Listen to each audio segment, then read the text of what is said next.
The alien capital shimmered under a dying sun, its spires rising like obsidian knives against the red sky. Inside the glass towers of Zithra Prime, the last human diplomat walked through corridors of silence, flanked by guards whose armor hissed with the breath of hidden weapons. Ambassador Ethan Vale kept his chin high, though each step echoed with the weight of extinction. The air smelled faintly metallic, alive with alien energy, and yet he refused to flinch. Humanity had lost colonies, fleets, even entire cities, but not its voice. And today he was that voice. They led him into the Hall of Sovereigns, a vast chamber of silver and fire where Commander Rax Vortal waited on a throne of living stone. The alien's skin gleamed like molten iron, his eyes four coals burning beneath a crown of bone. Around him, dozens of Vor nobles watched in silence, their breathing deep and collective, like one great predator at rest. Ethan paused at the foot of the dais, facing the being who had orchestrated wars that spanned the stars. Rax's mouth curled in what might have been a smile. "The human envoy returns," he said, his voice layered, vibrating through the walls. "How curious. I had begun to think your species had learned to kneel." Ethan's lips barely moved. "We don't kneel. We negotiate." The hall erupted in a low, chittering laughter. Rax leaned forward. "Negotiate? Your fleets burn in orbit. Your colonies scream across the void. Tell me, human, what remains to negotiate?" Ethan met his gaze, calm and sharp. "A future," he said, "for both our worlds." The laughter died. Rax studied him for a long moment, the silence between them heavy with history. "You come to plead for mercy." "I come to end the blood," Ethan replied, "before it ends everything." For a heartbeat, the room stilled. The alien noble shifted, whispering in frequencies too high for human ears. Rax rose, towering over him, his movements slow, deliberate. "You speak as though you have leverage," he said. "What could humanity possibly offer that would stay my hand?" "Hope," Ethan said simply. "And history will remember which of us chose it." Something flickered in Rax's expression, something close to amusement. He descended from his throne, the floor quaking beneath his steps. "I have studied your species," he said. "You burn bright, but briefly. You destroy what you touch, planets, peace, yourselves. Why should we share our dominion with vermin who cannot govern their own?" Ethan took a breath, steady, resolute. "Because if you destroy us, you'll make martyrs. And martyrs don't die quietly." The alien stopped inches away, his shadow draping over Ethan like a storm. "You threaten extinction with defiance." "I promise remembrance," Ethan said. "Even ashes tell stories." The moment lingered, human defiance facing alien supremacy. Rax's expression hardened, and the brief illusion of diplomacy shattered. "Enough," he said softly. "Your words bore me." He turned to his guards. "Detain him." Ethan stiffened as the armored Vor soldiers seized his arms. "You'd rather execute a diplomat than listen?" Rax's smile returned, cruel and gleaming. "A diplomat," he said. "No." "A symbol. And symbols burn brightest before they die." They dragged Ethan to a raised platform at the center of the hall. The nobles rose, chanting in low, guttural tones. Transparent walls unfolded around him, forming a containment sphere. Blue plasma flickered beneath his feet, humming with lethal energy. He stood tall, breathing shallow but unbroken. Across the glass, Rax's image shimmered larger than life, his voice echoing through the chamber. "Let all who resist the Dominion witness this truth. The age of man ends today." Ethan looked out at them. Rows of alien faces twisted in fascination, cruelty, and triumph. "You mistake cruelty for strength," he said, his voice carrying through the amplifiers. "But strength is the courage to choose mercy." Rax tilted his head. "And mercy, human, is a luxury of the powerful." The plasma flared to life. Ethan's skin seared under the blinding blue light, but his gaze didn't waver. Through the agony, he spoke again, louder now, words burning through pain. "You can kill one man," he shouted, his voice cracking into static, but not the will of mankind. The hall erupted in roaring light. The containment sphere became a sun. When it faded, there was nothing left of Ethan Vale but a scorch mark and silence. The nobles began their ritual hum of victory. Rax turned to his generals. "Send the recording," he ordered. "Let Earth see what peace costs." The transmission reached Earth 3 days later, broadcast across every remaining human channel. On the defense outposts, men and women watched in stunned horror as their last diplomat burned alive. In underground shelters, refugees wept. In command centers, soldiers stood frozen, fists tightening. And in the steel corridors of the orbital fleet, one man stared longest at the screen.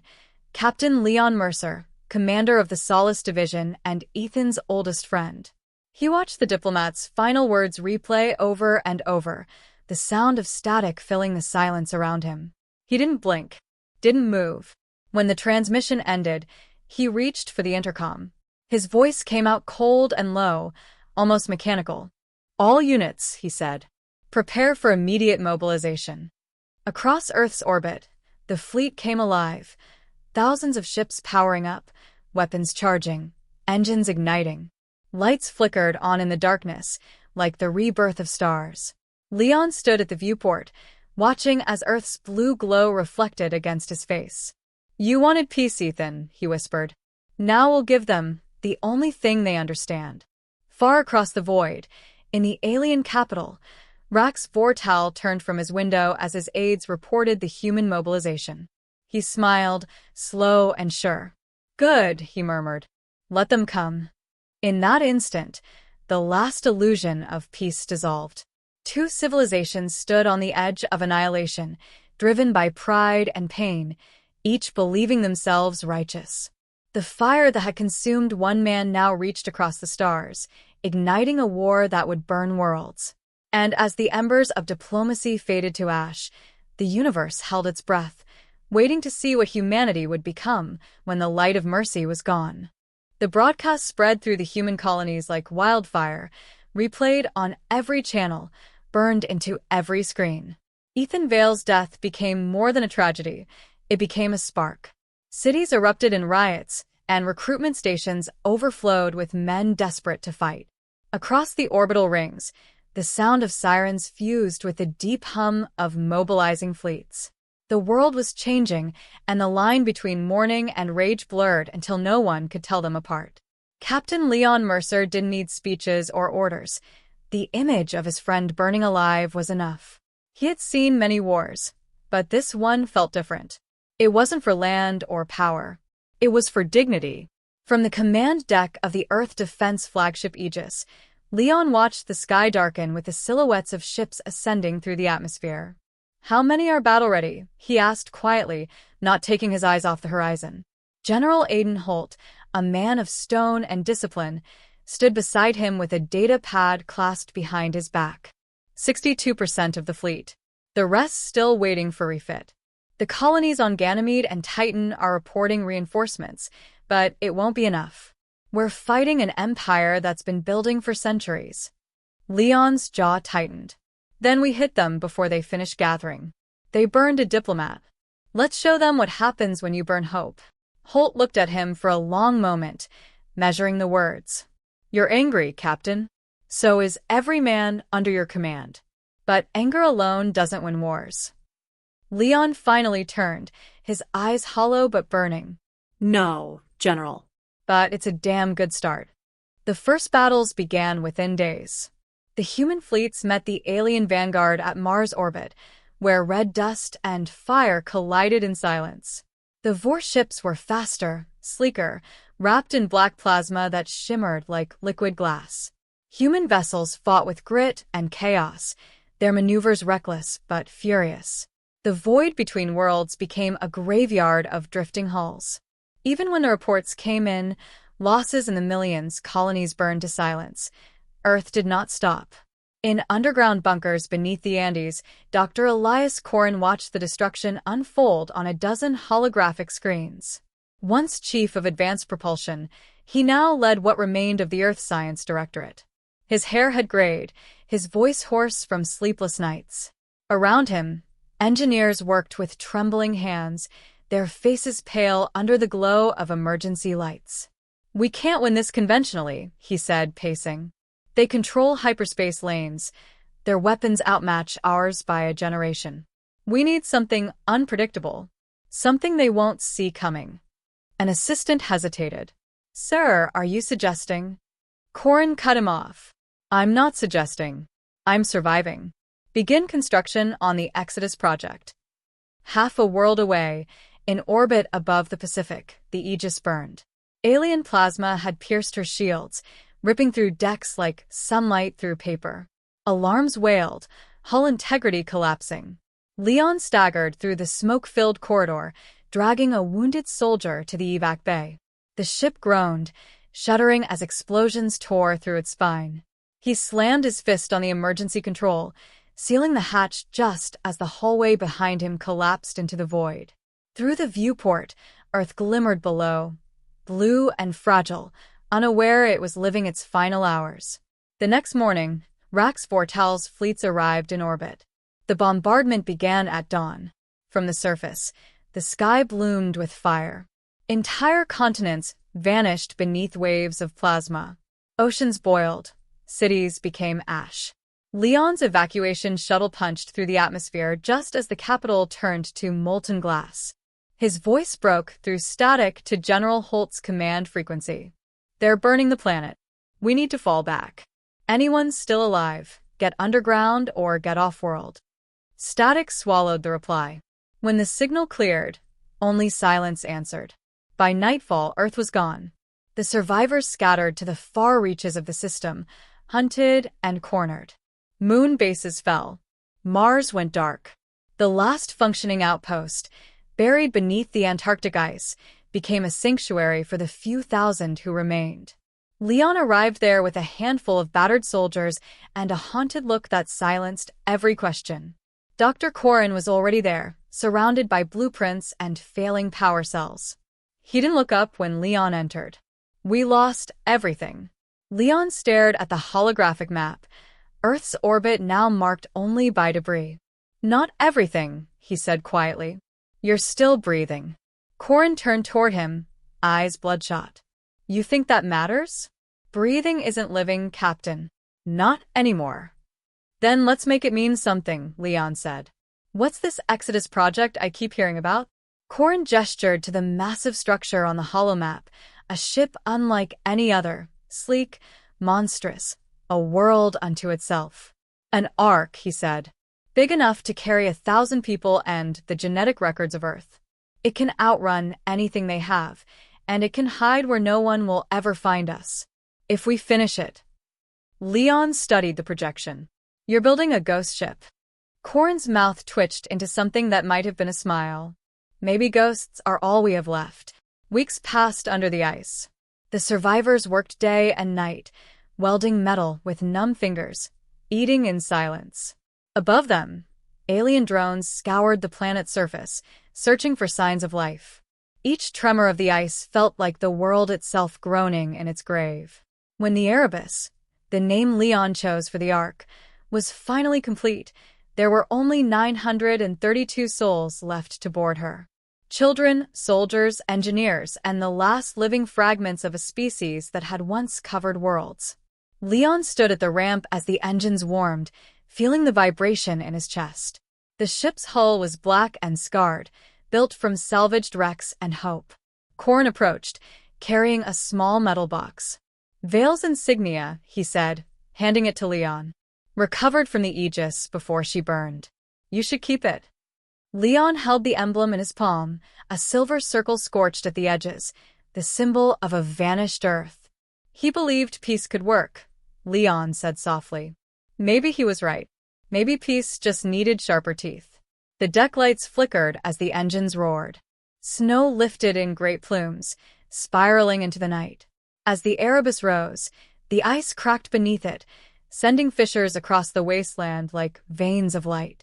The survivors watched through portholes as the last image of Earth faded into clouds and then into firelight.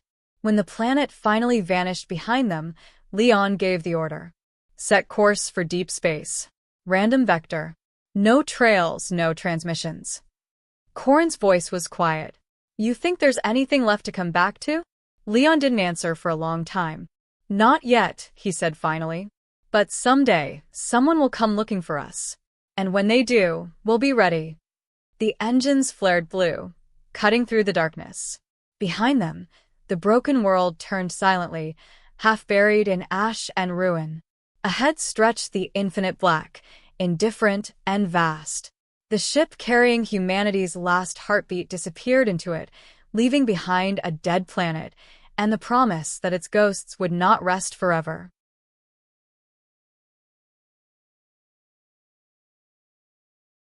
In the cold silence between dying stars, the Erebus drifted like a scar across the dark. The ship's hull, once bright with the emblems of the United Earth Fleet, was now painted with soot and battle scoring, a relic of the old world. Captain Leon Mercer stood at the command deck's viewport, his reflection framed by the faint shimmer of a distant nebula. His face was a map of old wars, creased, weathered, but unbroken.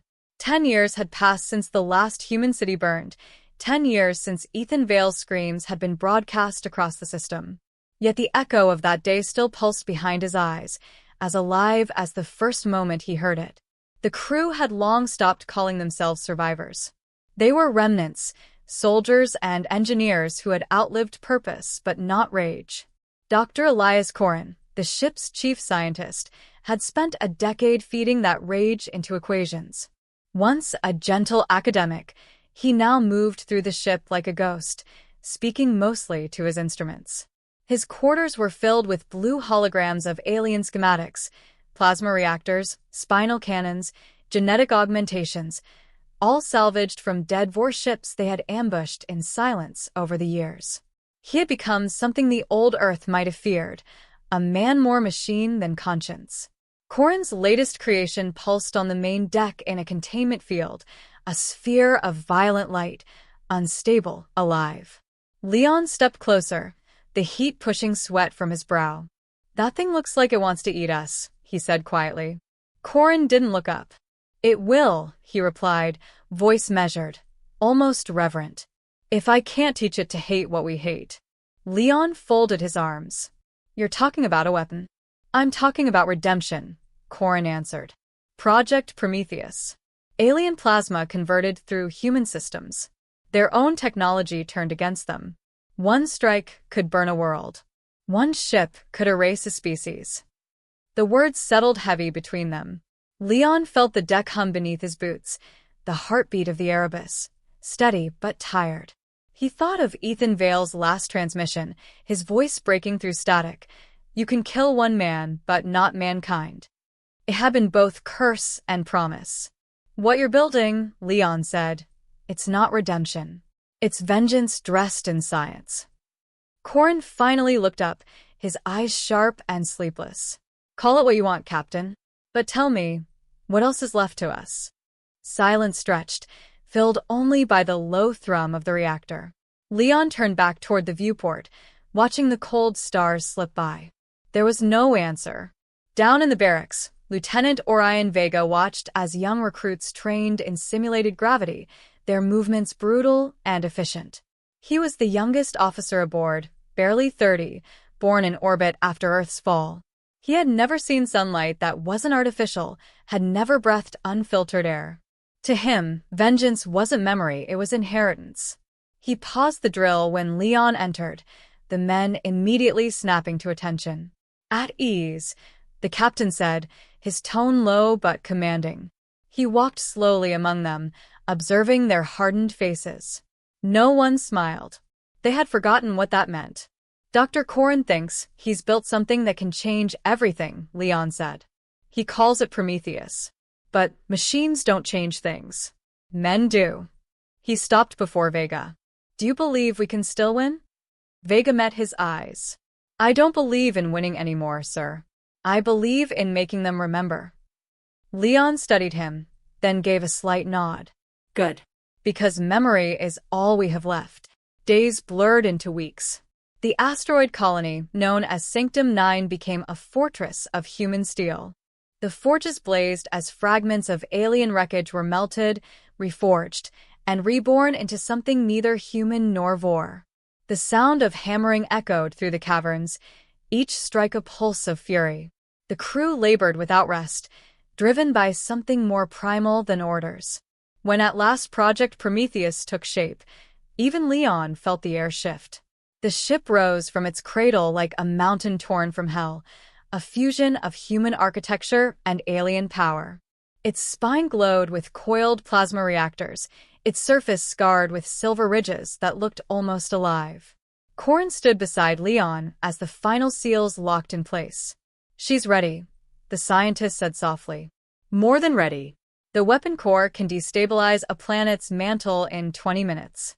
Their fleets won't even see her coming." Leon said nothing. He simply walked the length of the command deck, feeling the vibration through the floor, raw, feral energy begging for release. At launch hour, the crew gathered on the bridge. No one spoke. No speeches, no ceremony. The silence itself was sacred. Leon placed his hand on the console, keying in the ignition sequence. The Prometheus came alive with a roar that shook the cavern walls. Flames burst from the launch ports as it lifted slowly, debris raining down like snow. Corin watched from the observation deck, his expression unreadable. "You ever think Ethan Vale would have wanted this?" Leon asked him over the comm. Corin hesitated. "Ethan wanted peace. We're giving him justice." Leon's grip tightened around the console. "Justice doesn't burn this hot." The ship broke free of the asteroid's gravity, engines flaring blue against the void. Vega's voice came through the intercom. "All systems green. Destination locked, Zithra Prime." The words tasted like prophecy. Hours later, the crew gathered in the observation deck as Prometheus cut through the dark, its engines painting streaks of light across the emptiness. Leon stood at the center, the stars reflecting off the glass around him. "We left Earth running," he said, voice calm but resonant. "But we're not running anymore. Every man here has lost something, family, home, a reason to believe. I can't give you those back. But I can give you the truth. The Vor think we're ashes. They forgot that ashes still burn." The crew's silence broke into a unified sound, not a cheer, but a growl of resolve. Vega looked to Leon and nodded once. "Captain," he said, "set course for vengeance." Leon gave the order, and Prometheus surged forward. Behind them, Sanctum 9 collapsed under the gravitational wake, its fragments scattering like sparks into eternity. Ahead lay the cold stars of the Vor Dominion, the monsters who had once burned a man alive for daring to believe in peace. As Prometheus disappeared into hyperspace, Leon closed his eyes for a moment and whispered into the dark, "Ethan, I hope you're watching." The engines roared like thunder, and the void swallowed the sound. The ship that carried the last fire of mankind sped toward its destiny, and for the first time in years, Leon Mercer allowed himself a thought that felt almost alien. Hope. Burning, dangerous, unstoppable.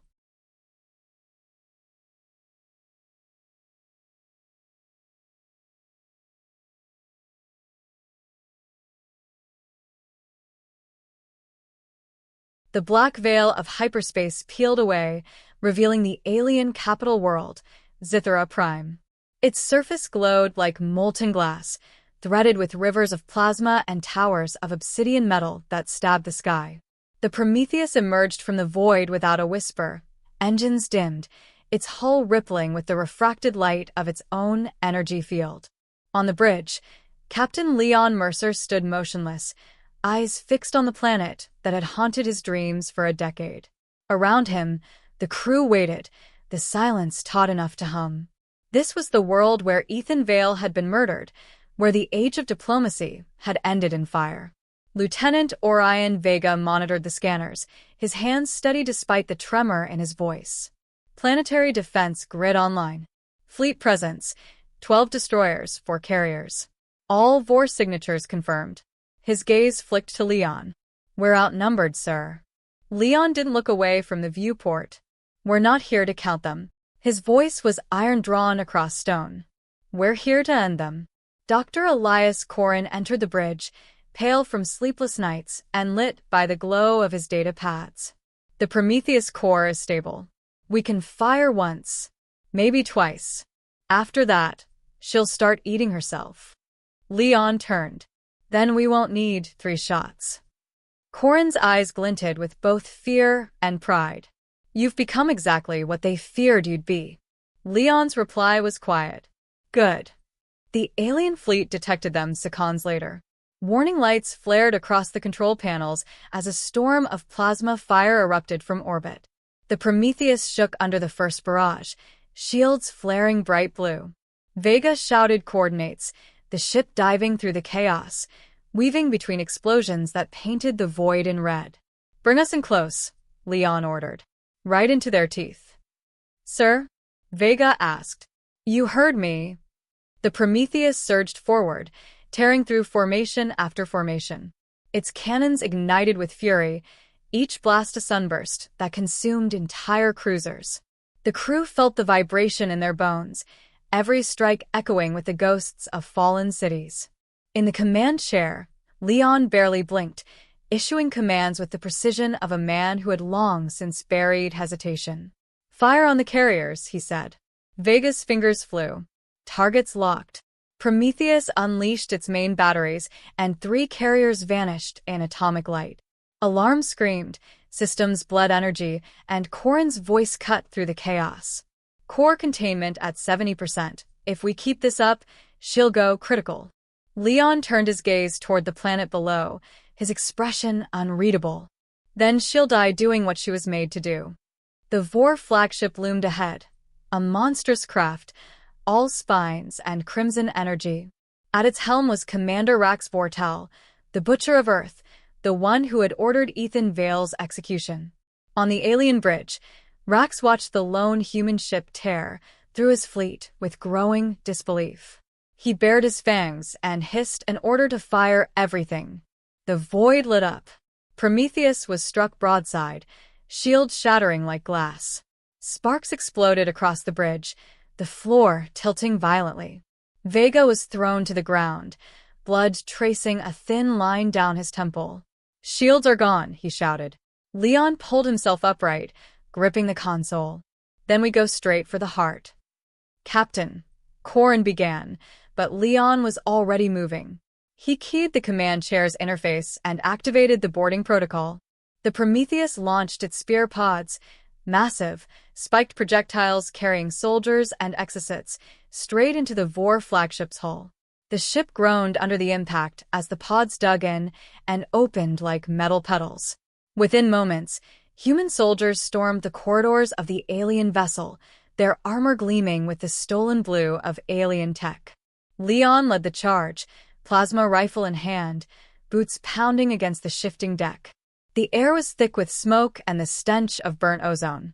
Vor warriors poured into the hallways, shrieking in their guttural language, but the humans moved like vengeance made flesh. Leon's rifle carved through the first wave, each pull of the trigger answering years of silence. Vega fought beside him, eyes hard, movements mechanical. Behind them, Corrin monitored the Prometheus remotely, his voice echoing through their comms. You're running out of time. The core is overloading. You need to finish this now. Leon reached the central chamber, vast, domed, lined with pulsating veins of red light. And there, waiting, was Rax Vortal.